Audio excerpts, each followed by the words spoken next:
और ये कहावत तो आपने सुनी होगी कि कोई करे अपराध फल पावे कोई। और ऐसा ही एक मामला औरैया जनपद में सामने आया है, जहां पर खनन माफियाओं के बारे में जानकारी पुलिस को देना ग्राम प्रधान को भारी पड़ गया। यहाँ खनन करने वालों को कानून का भय होना चाहिए, लेकिन इसके विपरीत ही पुलिस को खनन की जानकारी देने वाला प्रधान परिवार खनन माफियाओं से खौफजदा है। आपको बता दें, ग्राम प्रधान ने सूबे के मुखिया योगी आदित्यनाथ से खनन माफियाओं से बचाने के लिए मदद की गुहार लगाते हुए अपने दरवाजे पर पर्चा चस्पा किया है। इस पर्चे में लिखा गया है कि मैं परेशान हूं, मेरे बच्चे खनन माफियाओं के खौफ से स्कूल नहीं जा पा रहे हैं, मेरी मदद करो, मेरा परिवार घर में कैद है। और घर के बाहर दरवाजे पर यह पर्चा चस्पा किया गया और परिवार के लोग इस वक्त रोकर अपनी व्यथा सुना रहे हैं। ग्राम प्रधान के बेटे और हाई स्कूल में पढ़ने वाली उनकी बच्ची रोते रोते उन्होंने कहा कि मुझे इन दबंगों से डर लगता है, इसलिए स्कूल जाना बंद कर दिया है और मेरे घर वालों को धमकी दी जा रही है। ये भी बताया कि कसूर बस इतना था कि मेरे पापा ने पुलिस की मदद की थी। क्षेत्र के अंतर्गत ग्राम शेरपुर सरैया में पुलिस लाइन की जमीन पर अवैध खनन के संबंध में पूर्व में एक मुकदमा पंजीकृत किया गया था, जिसमें आरोपी द्वारा शक के आधार पर प्रधान के साथ में मारपीट की गई थी और उसके तत्काल मुकदमा पंजीकृत करते हुए उसमें से 4 लोगों को गिरफ्तार कर जेल भेजा गया है। इसके बाद आज प्रधान द्वारा जो है अपने हैंडराइटिंग में लिखकर दरवाजे पर धमकी के संबंध में चस्पा किया गया, जिसमें तत्काल पुलिस पर मौके पर पहुंचा और जांच की गई। इसमें इस संबंध में कोई तथ्य प्रकाश में नहीं आए हैं, फिर भी पुलिस सुरक्षा के दृष्टिकोण रखते हुए लोगों को वहाँ पे पाबंद किया गया है और सुरक्षा के दृष्टिकोण रखते हुए पिकेट लगा दी गई है। हमारे एग्जाम चल रहे हैं, हम डर की वजह से स्कूल नहीं जा पाते हैं क्योंकि उन्होंने धमकी दे रखी है कि हम सबको मार देंगे, तुम में से कोई नहीं बचेगा। और मेरे पापा को भी बहुत मारा। क्या नाम है? निधि। किस क्लास में पढ़ते? 11। स्कूल नहीं जा रहे हैं? जा रहे थे, लेकिन अब डर की वजह से कहीं नहीं है। मेरे भाई भी नहीं गए स्कूल, कोई नहीं जा पा रहा है।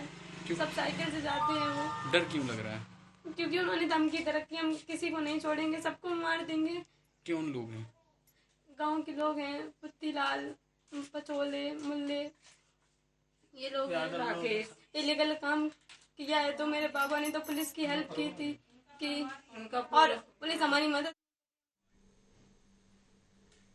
और इस वक्त अयोध्या की ओर रुख करेंगे, जहां से एक बड़ी खबर सामने आ रही है। इस बड़ी खबर से आपको रूबरू करवा दें जो अयोध्या से है। यहां पर 2 दिवसीय राम मंदिर निर्माण समिति की बैठक शुरू हो गई है। अयोध्या में 2 दिवसीय बैठक शुरू हुई है, जहां राम मंदिर निर्माण समिति के चेयरमैन मौजूद हैं और चेयरमैन नृपेंद्र मिश्रा की अध्यक्षता में ये बैठक की जा रही है। इस बैठक में राम मंदिर निर्माण का 45% कार्य पूरा हो चुका है। और आपको बता दें कि राम मंदिर निर्माण समिति के चेयरमैन नृपेंद्र मिश्रा के अध्यक्षता में ये बैठक शुरू हुई है। 2 दिवसीय बैठक है और इस बैठक में निर्माण कार्य से जुड़ी तमाम बातों पर चर्चा की जाएगी। और सामने आया है कि 45% काम राम मंदिर निर्माण का पूरा हो चुका है। बैठक में श्री राम जन्मभूमि तीर्थ क्षेत्र ट्रस्ट के पदाधिकारियों के साथ साथ कार्यदायी संस्था के इंजीनियर भी शामिल हुए हैं। और पहले दिन राम मंदिर निर्माण का निरीक्षण करने के बाद राम जन्मभूमि परिसर स्थित विश्वामित्र आश्रम में ये बैठक शुरू हुई। राम मंदिर निर्माण का 45% कार्य पूरा हो चुका है और भूतल में मंदिर के साथ बनाए जा रहे नृत्य मंडप, रंग मंडप और गुड़ मंडप, सिंह द्वार और 2023 दिसंबर तक ये पूरा निर्माण कार्य पूरा हो जाएगा।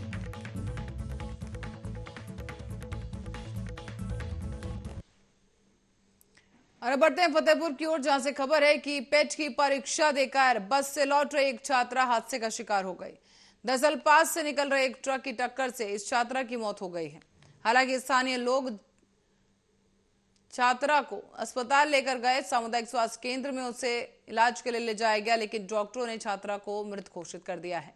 इसके बाद पुलिस को सूचित किया गया। हालांकि इस दौरान परिजनों को जब इस मामले की सूचना मिली तो उनमें कोहराम मच गया है। ये पेट का इम्तिहान देने गई थी। फिर बस में रास्ते से आ रही थी, तो उसी रास्ते में बस ड्राइवर की लापरवाही से एक्सीडेंट हो गया। बिटिया हमारी बस में ख़त्म हो गई। हॉस्पिटल लाए थे? हॉस्पिटल लाए? हाँ, जब मैं यहाँ हतला में तो वहाँ बस में ही खत्म।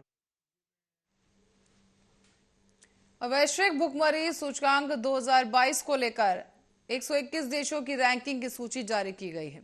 इसमें भारत का नंबर 107वां है और इसके बाद अब विपक्ष की ओर से बीजेपी सरकार के खिलाफ जुबानी हमले तेज हो गए हैं। इसी क्रम में बसपा प्रमुख मायावती ने भी बीजेपी सरकार पर निशाना साधा है। मायावती ने ट्वीट के जरिए ये निशाना साधा और लिखा कि रुपए का अनवरत अवमूल्यन, विदेशी मुद्रा भंडार में कमी और चरमराती अर्थव्यवस्था, बदतर भूख सूचकांक समेत विश्व संगठनों के द्वारा भारत संबंधी नेगेटिव रिपोर्ट के बीच अमेरिकी अखबार में भारत विरोधी विज्ञापन और चिंताजनक हालात पैदा कर रहा है। इसी का खंडन नहीं किया जा सकता, बल्कि सही समाधान जरूरी है। केंद्र सरकार ने कहा कि वैश्विक भूख सूचकांक 2022 में भारत को 107वां स्थान मिला है और इस स्थान पर रखना देश की छवि को नुकसान पहुंचाता है। एक राष्ट्र जो अपनी आबादी की खाद्य सुरक्षा और पोषण संबंधी आवश्यकताओं को पूरा नहीं करता, उसके रूप में इसकी छवि खराब किए जाने का निरंतर प्रयास किया जा रहा है।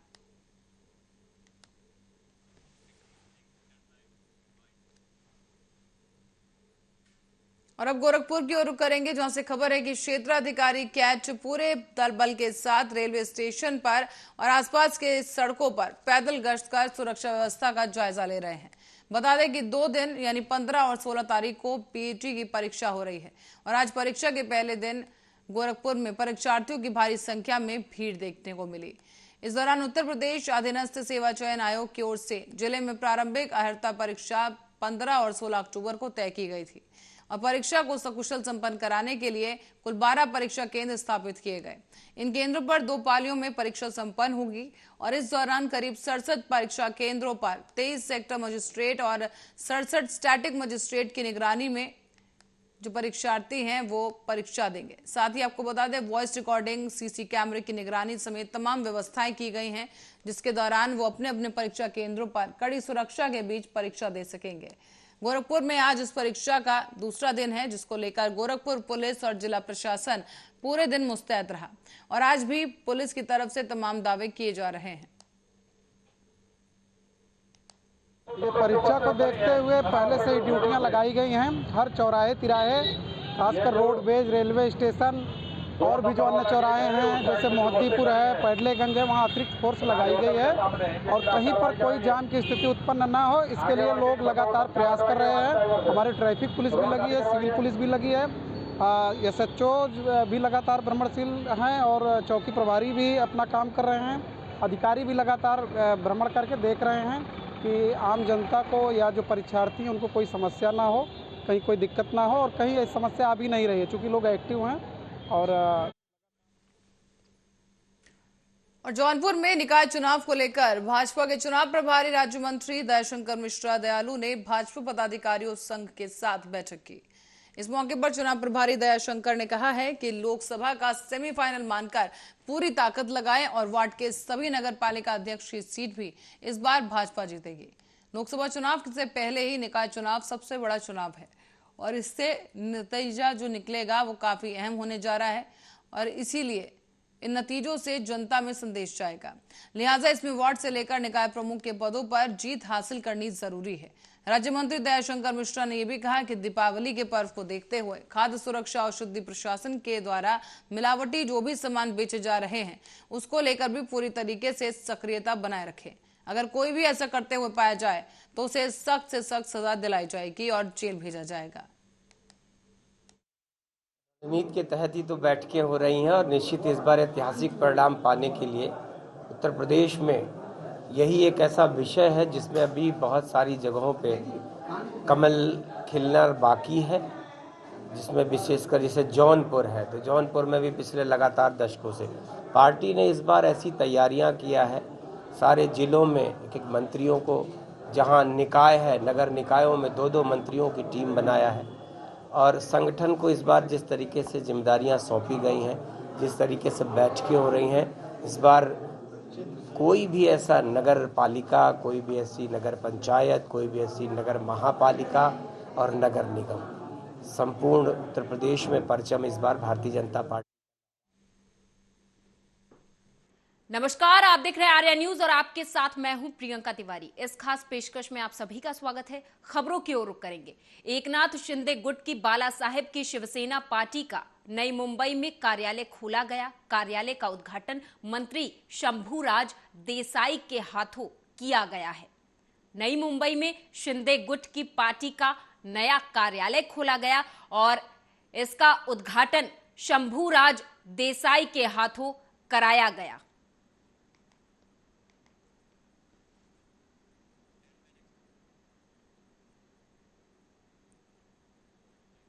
महाराष्ट्र सरकार ने अंधेरी पूर्व विधानसभा क्षेत्र में 3 नवंबर को होने वाले उपचुनाव के दिन सार्वजनिक अवकाश की घोषणा की है। शनिवार को जारी एक आधिकारिक विज्ञप्ति में जिला निर्वाचन अधिकारी ने कहा कि यह अवकाश केंद्र और राज्य सरकार के कार्यालयों, अर्ध सरकारी कार्यालयों, सार्वजनिक उपक्रमों, बैंकों और अन्य पर लागू होगा। विज्ञप्ति में कहा गया है कि छुट्टी उन मतदाताओं के लिए भी मान्य होगी जो विधानसभा क्षेत्र की सीमा से बाहर काम करते हैं। मुंबई उपनगरीय जिला कलेक्टर और जिला निर्वाचन अधिकारी निधि चौधरी ने नागरिकों से बड़ी संख्या में मतदान करने की अपील करते हुए कहा कि इस चुनाव में मतदान का प्रतिशत बढ़ाने के लिए बड़े पैमाने पर जन जागरूकता उत्पन्न की जा रही है।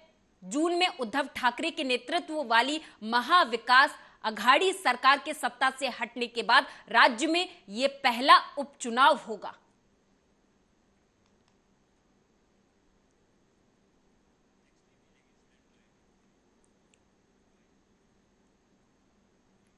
महाराष्ट्र के उच्च और तकनीकी शिक्षा मंत्री चंद्रकांत पाटिल ने शनिवार को दावा किया कि शिंदे गुट का एक भी विधायक नाखुश नहीं है और प्रदेश सरकार लोगों के हित में फैसले ले रही है। मंत्री चंद्रकांत पाटिल ने कहा कि एकनाथ शिंदे, देवेंद्र फडणवीस सरकार ने 100 दिन पूरे कर लिए और कोई भी विधायक नाखुश नहीं है। चंद्रकांत पाटिल ने कहा कि पहले दिन से ही राष्ट्रवादी कांग्रेस पार्टी यानी कि एनसीपी के नेता अजीत पवार, जयंत पाटिल और कांग्रेस नेता नाना पटोले ने दावा किया था कि ये सरकार जल्द गिर जाएगी, लेकिन ऐसा नहीं हुआ।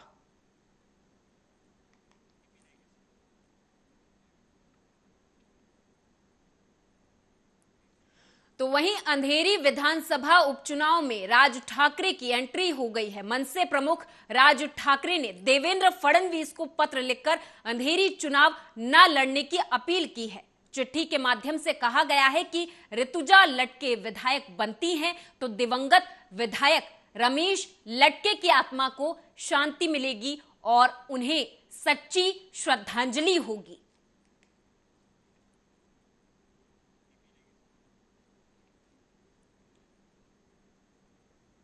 चंद्रपुर जिले के 94 ग्राम पंचायतों में आज मतदान किया जा रहा है। हालांकि इनमें से 6 ग्राम पंचायतों का परिणाम पहले ही घोषित हो चुका है, क्योंकि यहां बिना विरोध के चुनाव हुआ है। बाकी 88 ग्राम पंचायतों में चुनाव प्रक्रिया शुरू है। मूल तालुका में 3, चिमूर में 4, भद्रावती में 2, ब्रह्मपुरी में 1, कोरपना में 25, जिवती में 29 और राजूरा तालुका में 30 ग्राम पंचायतों में मतदान हो रहा है।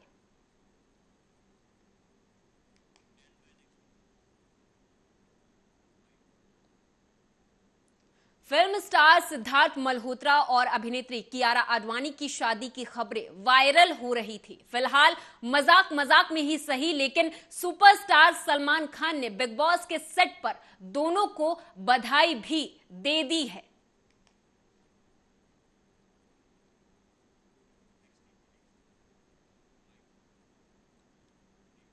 मुंबई से सटे ठाणे के घंटाड़ी इलाके में कंदील की एक खूबसूरत प्रदर्शनी का आयोजन किया गया। दीपावली का त्योहार नजदीक है, ऐसे में घरों के बाहर उजाला करने और सजावट करने के सामानों की बिक्री में तेजी आई है।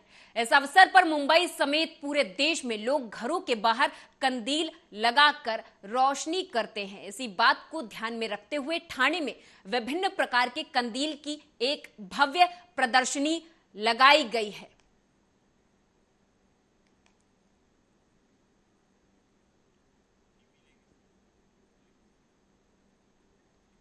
महाराष्ट्र के वर्धा जिले में स्थित हिंदी विद्यापीठ के हॉस्टल के खाने में कीड़े पाए जाने के खिलाफ विद्यार्थियों ने जमकर आंदोलन किया है। रात के खाने में कीड़ा मिलने से नाराज छात्रों ने कल रात से ही प्रशासन के खिलाफ आंदोलन शुरू कर दिया है। छात्रों की मांग है कि उन्हें साफ सुथरा खाना मिलना चाहिए।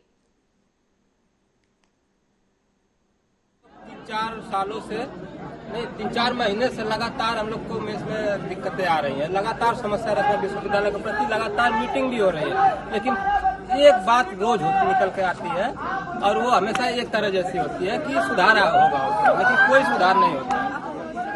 आज हम लोग 3-4 सालों हमें कहा जाता है कि खाने में नमक डाल के खा लो, जैसा खाना मिलता है उसमें नमक डाल के घर में खाते वैसे घर में हमें ऐसी सब्जी मिलती है क्या जो जली तेल में बना के दोबारा उसको दे दिया जाता है और कहते हैं कि तुम खाने आई हो कि पढ़ने आई हो यहाँ पे। ये बिरार से अगली खबर है, जहां आपको बता दें कि मुंबई से सटे बिरार इलाके में सेल्फी लेना एक परिवार को महंगा पड़ गया। बिरार में बैतरणी नदी घाट पर सैर करने गए एक ही परिवार के 4 सदस्य फिसलकर नदी में गिर गए, लेकिन उनमें से 2 लोग बचने में सफल रहे। वहीं 2 लोगों की डूबने से मौत हो गई है। इस घटना पर हालांकि आसपास के इलाकों में सनसनी फैल गई, पुलिस को सूचित किया गया। यह घटना शनिवार शाम करीब 5 बजे की है।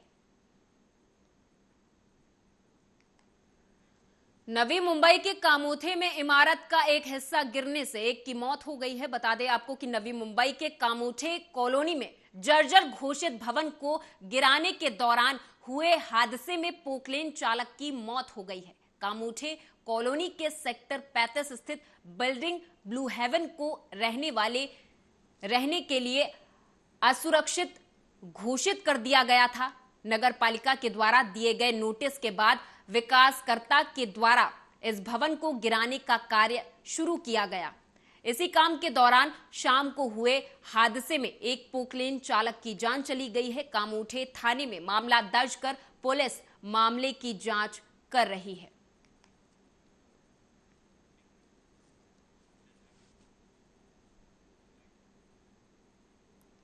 और इस बीच एक बड़ी खबर सामने आ रही है, जहां पर आपको बता दें कि वैशाली ठक्कर ने खुदकुशी कर ली है। बता दें आपको ये रिश्ता क्या कहलाता है में भूमिका अदा की थी। ये रिश्ता क्या कहलाता है में निभा चुकी हैं ये भूमिका। फंदे से लटकी मिली है इनका शव। टीवी इंडस्ट्री से शॉकिंग खबर, जहां पर मशहूर टीवी एक्ट्रेस वैशाली ठक्कर ने सुसाइड कर लिया है। एक्ट्रेस ने इंदौर में अपने घर में फांसी लगाकर आत्महत्या की है। एक्ट्रेस ने सुसाइड नोट भी छोड़ा है। फिलहाल पुलिस मामले की जांच कर रही है।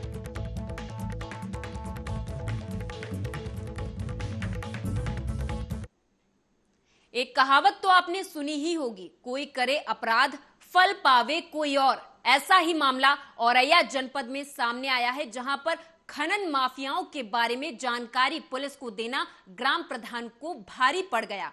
यहां खनन करने वालों को कानून का भय होना चाहिए, लेकिन इसके विपरीत पुलिस को खनन की जानकारी देने वाला प्रधान परिवार खनन माफियाओं से खौफजदा है, भयभीत है। ग्राम प्रधान ने सूबे के मुखिया योगी आदित्यनाथ से खनन माफियाओं से बचाने के लिए मदद की गुहार लगाते हुए अपने दरवाजे पर पर्चा चस्पा किया है और पर्चे में यह भी लिखा है कि मैं परेशान हूं, मेरे बच्चे खनन माफियाओं के खौफ से स्कूल जा नहीं पा रहे, मेरी मदद करो, मेरा परिवार घर में कैद है। क्षेत्र के अंतर्गत ग्राम सेतपुर सरैया में पुलिस लाइन की जमीन पर अवैध खनन के संबंध में पूर्व में एक मुकदमा पंजीकृत किया गया था, जिसमें आरोपी द्वारा शक के आधार पर प्रधान के साथ में मारपीट की गई थी और उसके तत्काल मुकदमा पंजीकृत करते हुए उसमें से 4 लोगों को गिरफ्तार कर जेल भेजा गया है। इसके बाद आज प्रधान द्वारा जो है अपने हैंडराइटिंग में लिखकर दरवाजे पर धमकी के संबंध में चस्पा किया गया, जिसमें तत्काल पुलिस पर मौके पर पहुंचा और जांच की गई। इसमें इस संबंध में कोई तथ्य प्रकाश में नहीं आए हैं, फिर भी पुलिस हमारे एग्जाम चल रहे हैं, हम डर की वजह से स्कूल नहीं जा पाते हैं क्योंकि उन्होंने धमकी दे रखी है कि हम सबको मार देंगे, तुम में से कोई नहीं बचेगा। और मेरे पापा को भी बहुत मारा। क्या नाम है आपका? नीति। किस क्लास में पढ़ते हैं? 11। स्कूल नहीं जा रहे हैं? जा रहे थे, लेकिन अब डर की वजह से कहीं नहीं है। मेरे भाई भी नहीं गए हैं स्कूल, कोई नहीं जा पा रहा है। क्यों? सब साइकिल से जाते हैं वो। डर क्यों लग रहा है? क्योंकि उन्होंने धमकी दे रखी, हम किसी को नहीं छोड़ेंगे, सबको मार देंगे। कौन लोग हैं? गांव के लोग हैं, पुत्तीलाल, पचोले, मुल्ले, ये लोग हैं। राकेश इलीगल काम किया है, तो मेरे बाबा ने तो पुलिस की हेल्प की थी कि उनका, और पुलिस हमारी मदद। जौनपुर में निकाय चुनाव को लेकर बीजेपी के चुनाव प्रभारी राज्य मंत्री दयाशंकर मिश्रा दयालु ने बीजेपी पदाधिकारियों संग बैठक ली। इस मौके पर चुनाव प्रभारी दयाशंकर मिश्रा ने कहा कि लोकसभा का सेमीफाइनल मानकर पूरी ताकत लगाएं और वार्ड के सभी नगर पालिका अध्यक्ष की सीट भी इस बार बीजेपी जीतेगी। लोकसभा चुनाव से पहले निकाय चुनाव सबसे बड़ा चुनाव है, इसके नतीजों से जनता में संदेश जाएगा, लिहाजा इसमें वार्ड से लेकर निकाय प्रमुख के पदों पर जीत हासिल करनी है। राज्य मंत्री दयाशंकर मिश्रा दयालु ने कहा कि दीपावली के पर्व को देखते हुए खाद्य सुरक्षा औषधि प्रशासन के द्वारा मिलावटी जो सामान बेचे जा रहे हैं उसको लेकर भी पूरे तरीके से सक्रिय है। अगर कोई भी ऐसा करते हुए पाया जाएगा तो उसे सख्त से सख्त सजा दिलाई जाएगी और जेल भी भेजा जाएगा। रणनीति के तहत ही तो बैठकें हो रही हैं और निश्चित इस बार ऐतिहासिक परिणाम पाने के लिए उत्तर प्रदेश में यही एक ऐसा विषय है जिसमें अभी बहुत सारी जगहों पे कमल खिलना बाकी है, जिसमें विशेषकर जैसे जौनपुर है, तो जौनपुर में भी पिछले लगातार दशकों से पार्टी ने इस बार ऐसी तैयारियां किया है। सारे जिलों में एक मंत्रियों को, जहां निकाय है नगर निकायों में 2-2 मंत्रियों की टीम बनाया है और संगठन को इस बार जिस तरीके से जिम्मेदारियां सौंपी गई हैं, जिस तरीके से बैठकें हो रही हैं, इस बार कोई भी ऐसा नगर पालिका, कोई भी ऐसी नगर पंचायत, कोई भी ऐसी नगर महापालिका और अब बात उस विज्ञापन की जिस पर आजकल काफी विवाद छिड़ा हुआ है। जी हां, हम बात कर रहे हैं आमिर खान और कियारा आडवाणी के विज्ञापन की, जिसमें कियारा दुल्हन और आमिर खान दूल्हा बने हैं। अब इस विज्ञापन पर धार्मिक भावनाओं के आहत करने के आरोप लगातार लग रहे हैं। क्या है पूरा मामला, जानने के लिए देखिए ये रिपोर्ट।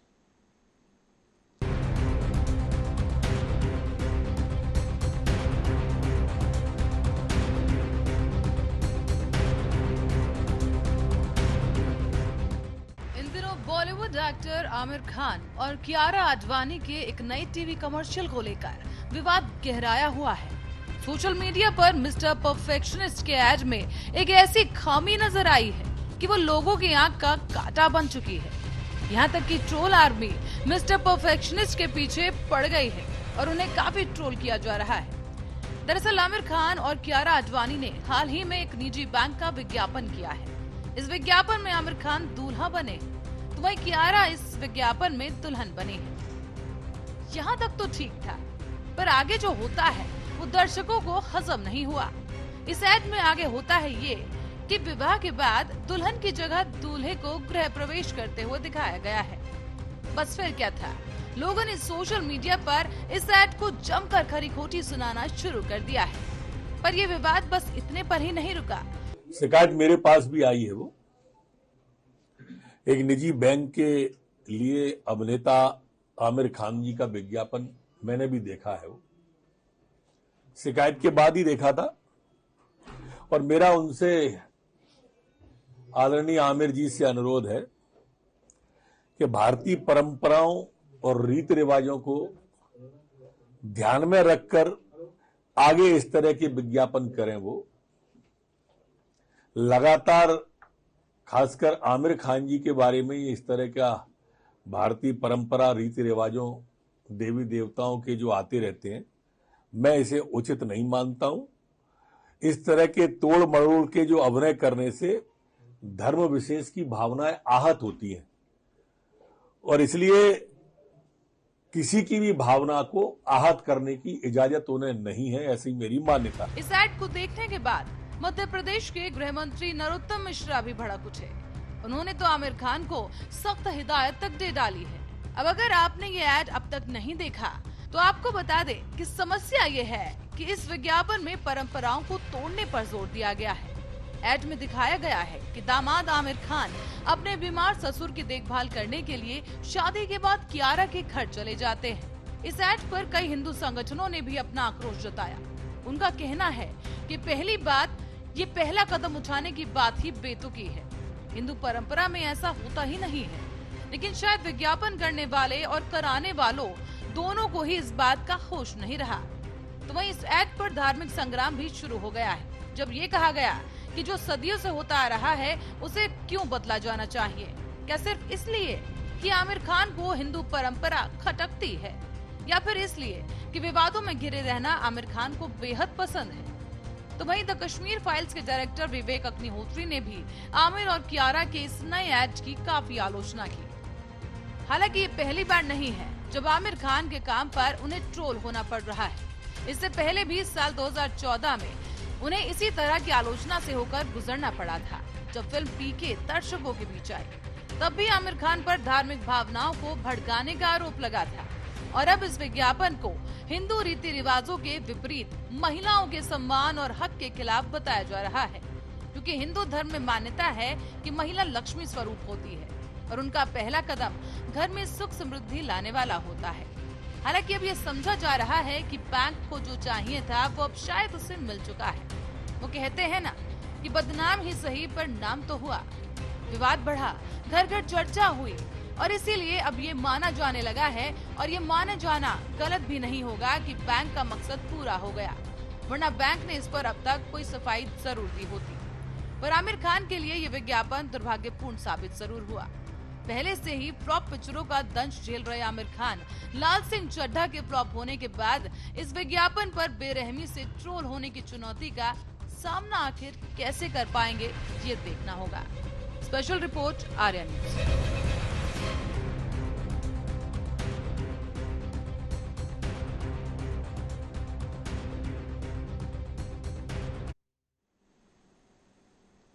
और इसी के साथ इस बुलेटिन में मेरे साथ बस इतना ही। आप देखते रहे आर्या न्यूज।